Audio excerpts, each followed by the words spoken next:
ये जो आज सनातन धर्म संत सम्मेलन जो हो रहा है, इसके प्रमुख 3 बिंदु।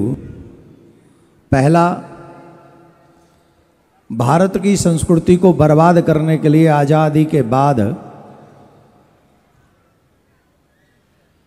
जिस तरीके से सरकारों ने षड्यंत्र करके भारतीय सनातनी मंदिरों को अपने सरकार के कब्जे में लिया, और ये कहते हुए लिया कि ये अपने मंदिरों को संभालने के योग्य नहीं हैं।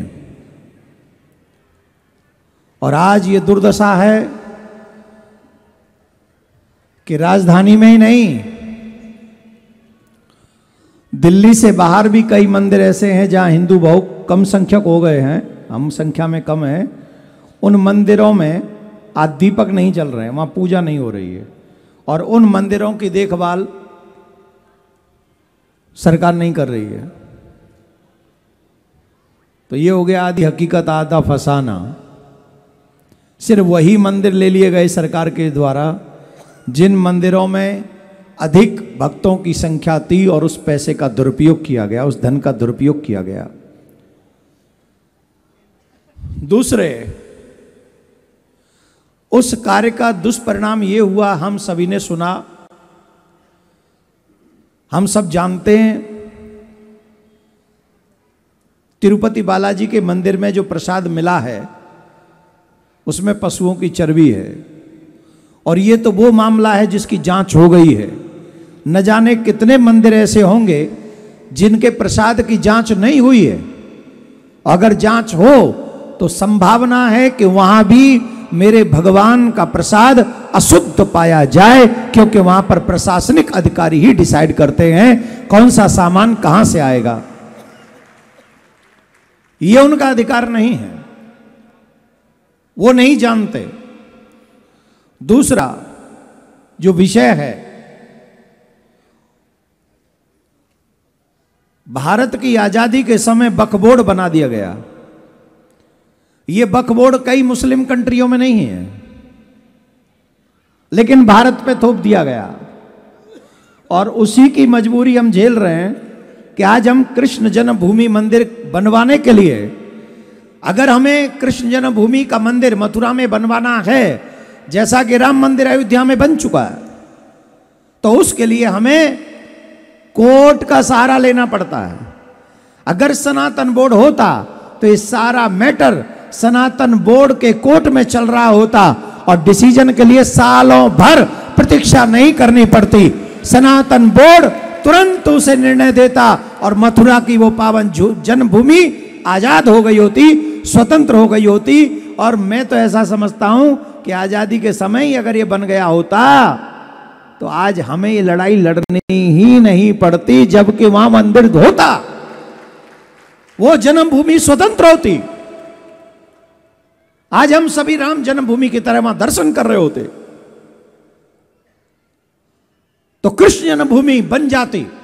सनातन बोर्ड बनेगा तो कृष्ण जन्मभूमि का मंदिर का निर्माण अवश्य होगा, इसमें कोई संशय नहीं। तीसरा बात है, जिन लोगों ने मंदिर में प्रसाद में मिलावट करी है उनको दंड मिलना चाहिए, उन्हें सजा मिलनी चाहिए, उन्हें ऐसे ही न छोड़ दिया जाए। चाहे राजनीतिक उनके कितने भी किसी से लिंक हो, लेकिन उसे दंड मिलना चाहिए। उन्होंने जो अपराध किया है वो भगवान का अपराध किया है। 100 करोड़ हिंदुओं का धर्म भ्रष्ट करने का अपराध उन्होंने किया है। बांग्लादेश में क्या हो रहा है? जो बांग्लादेश में हो रहा है वो चाहते हो भारत में हो। और सुन लो, धीरे धीरे सब जगह होगा वही, क्योंकि उनकी प्लानिंग सेम है, बराबर है। वो देश में हो या विदेश में हो, वो एक प्लान के साथ चलते हैं, और उन्हें प्लान मालूम है। वो चाहते हैं कि भारत भी गजवाए हिंद हो जाए। अब ये भारतीयों को सोचना है कि अपने भारत का, जिनका स्वतंत्रता के लिए हमारे पूर्वजों ने लड़ाई लड़ी है, क्या हम चाहते हैं कि हमारा देश पुनः ऐसे हाथों में चला जाए जहां मंदिर तोड़ तोड़ कर उनके मंदिरों के ऊपर मस्जिदें बनाई गई। बहुत से लोग कहते हैं अब मस्जिद के नीचे मंदिर ढूंढना बंद करो। अरे साहब कैसे बंद करें? यह बात तो 800 साल का वो साम्राज्य जो मुगलों का था उनको यह समझ में नहीं आई। उन्हें यह बात समझ में नहीं आई थी कि मंदिर तोड़कर ही मस्जिद क्यों बनानी है।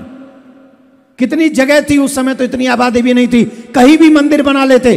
फिर उन्हें मथुरा में ही मस्जिद क्यों बनानी पड़ी? उन्हें अयोध्या में ही मस्जिद क्यों बनानी थी? उन्हें क्यों काशी विश्वनाथ में ही मस्जिद बनानी थी? है? तुमने मस्जिद बनाई है मंदिर तोड़कर, तुमने मस्जिद बनाई है मंदिर तोड़कर। क्या मस्जिद बन नहीं सकती थी मंदिर छोड़कर?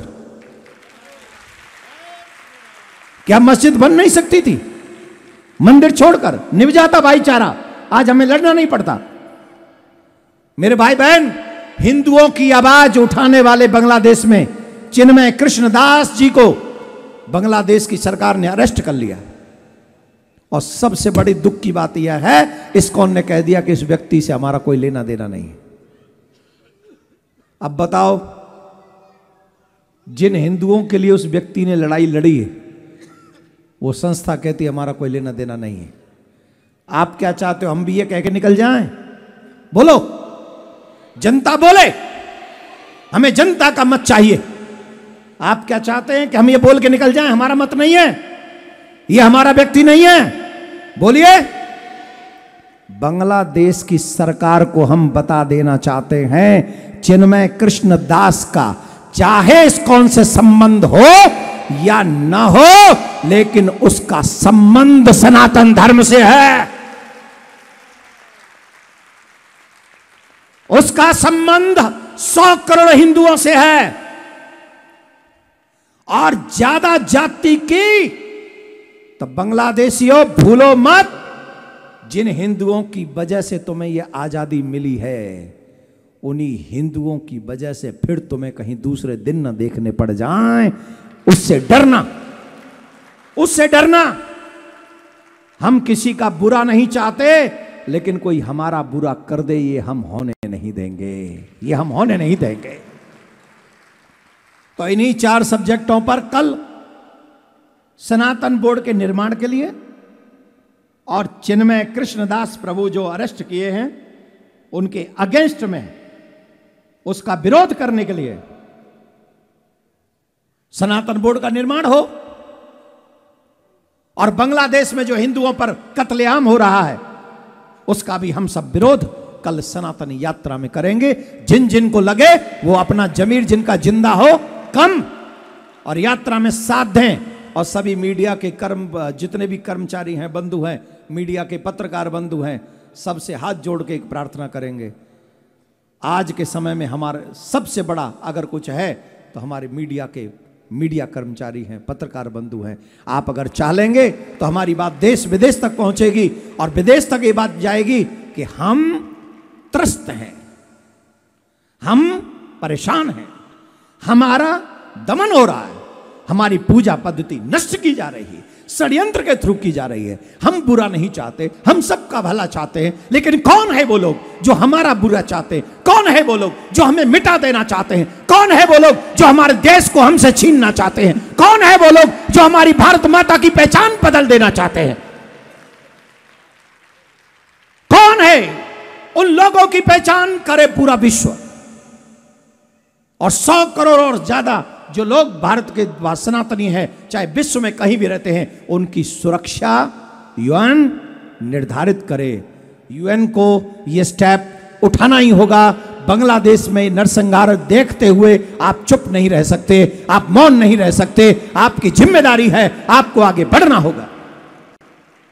अभी मैंने अपने वकीलों से सलाह की है, सनातन न्यास फाउंडेशन बहुत जल्द सलाह करके अगर हमें वो अधिकार प्राप्त हैं तो हम बहुत जल्दी यूएन के लिए बांग्लादेश में हो रहे कत्लेआम के विरुद्ध एक पत्र लिखेंगे और वो पत्र यूएन में जाएगा और उन्हें जवाब देना चाहिए। इन्हीं शब्दों के साथ अपनी वाणी को विराम देता हूं। मैं महाराज जितने भी संत वृंद पधारे हैं, आपके समय के लिए कोटि कोटि नमन करता हूं कि आप लोगों को अपने समाज की चिंता है। आप लोग अपने पूजा पाठ के क्रम को छोड़कर, साधना के समय को छोड़कर, अपनी पूजा, अपने कल्याण, अपने आत्म कल्याण के समय में से समय निकालकर आज जो भारत के मूल इस समस्या का समाधान करने के लिए आए हैं, आप आज बहुत बड़ा उदाहरण प्रस्तुत कर रहे हैं। यहां पर पधारे सभी संत महात्मा, मैं आपको बार बार नमन करता हूं। कम शब्दों में हम लोग ऐसा कार्य करें जिससे पूरे समाज को एक नई दिशा, एक नया मार्ग और नया देश का नव निर्माण होते हुए हम लोग देखें। जय हिंद, जय भारत, सनातन धर्म की, सनातन धर्म की, सनातन धर्म की।